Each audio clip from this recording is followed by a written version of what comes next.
Feel free to differ, but I think one of the most damaging ideas the internet has ever sold us was the idea that having a job means that you're failing in life. Somewhere along the way, people started acting like if you aren't making six figures online, working from a beach, or running 3 side businesses from your phone or laptop, somehow you're behind. But honestly, I don't think the problem is having a 9-to-5 job. I think the problem is what happens after that job and what you do with your time. Because if you're anything like me, you spend enough time online to notice how distorted success has become. Open your phone for 5 minutes and you'll see people claiming they've built a business overnight, retired early, or figured out some secret sauce everyone else missed. After a while, it's hard not to compare your real life to somebody else's highlight. Everybody seems to have the life online, and you're sitting there like, well, damn, sheesh, am I missing something? Because I think a lot of people are secretly, embarrassed to admit that they have a job these days. Like, not because they hate their jobs. I mean, most people probably do hate their jobs. But the internet convinced people that they should hate their jobs. And I think that's a problem because a job was never supposed to be the finish line in the first place. I mean, it was also never supposed to be the villain either. That's where I think people got lost in the sauce. The internet turned employee into like an insult to your name.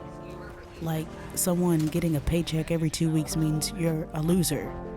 Meanwhile, your rent got paid, your lights are on, your kids got what they needed, your groceries got bought without food stamps, and your responsibilities, you handled that shit. That doesn't sound like losing me. Now, before somebody jumps in and says, so you're saying don't build anything? No, that's not what I'm saying at all. That's not what this video is about. I'm saying people got the order backwards because most successful people didn't start with freedom. They started with stability. A job funded that freedom. So let me break it down real quick. A job funded their dream, right? And a job funded their business for that dream. A job funded their investments for that dream and that business. A job funded the risk that it took to make those investments for that business. That was their dream, right? And I can only speak from my own life. I work for a corporate company right now. I'm a mom. I got bills. I got responsibilities. And I run 2 YouTube channels right now. I'm building a business. I have an LLC. And I want to create a future that looks very much different from my present. But none of that gets built because I sit around pretending I'm already there. It gets built because I have something funding the journey. And that's what I think people miss. A job pays your bills. A 5 to 9 changes your future.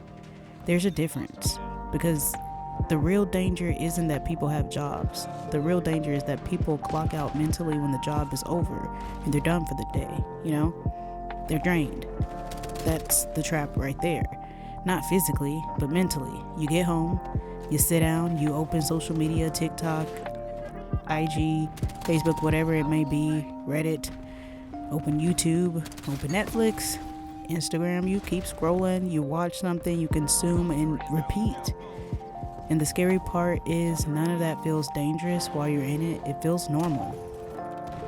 That's why it's so dangerous, because 5 years doesn't disappear all at once. It disappears one night at a time, one episode at a time, one binge watch at a time, one scroll at a time, one I'll start tomorrow at a time. And then suddenly you're looking up wondering where all the time went. And that's important right there, because everybody talks about quitting their jobs all the time. Nobody talks about what they're doing after it. Everybody wants freedom. Few people are building towards that freedom. And that's where the second engine comes in, because your 5 to 9 doesn't have to be a business. That's another internet lie. It doesn't have to be a YouTube channel. It doesn't have to be, a side hustle. It doesn't have to be you turning your passion into a way that you can make money. It doesn't have to be investing into crypto or becoming a freelancer. It just has to compound. That's the word. Compound. Something that makes future you better off than the present you currently is. That's simple. That's it. Learn a skill, build something, study something, create something, save something, improve something. Give your future self an asset, because the people who change their lives usually aren't making one giant decision.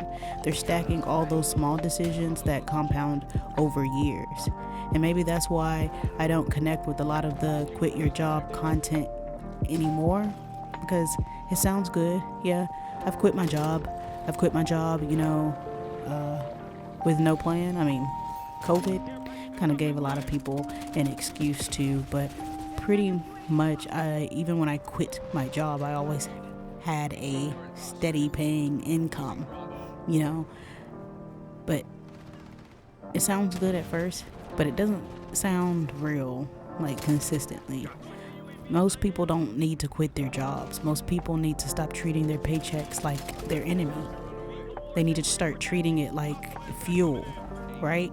Fuel for business, fuel for their dreams, fuel for investments they want to make, fuel for their future, because the job isn't your end goal, but it also is not the thing standing in your way of your end goal.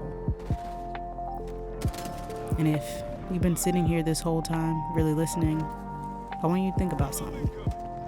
What are you doing after work that your future self is going to thank you for? Not tomorrow, not next week, but 5 years from now. Because that's where the real difference gets made. I appreciate you for being here, sticking with me till the end. I love you. Go ahead. Watch the conversations you needed to hear below. It's real shit. Stay on a train with me. Love you. I'll sit with you in the next one. Peace.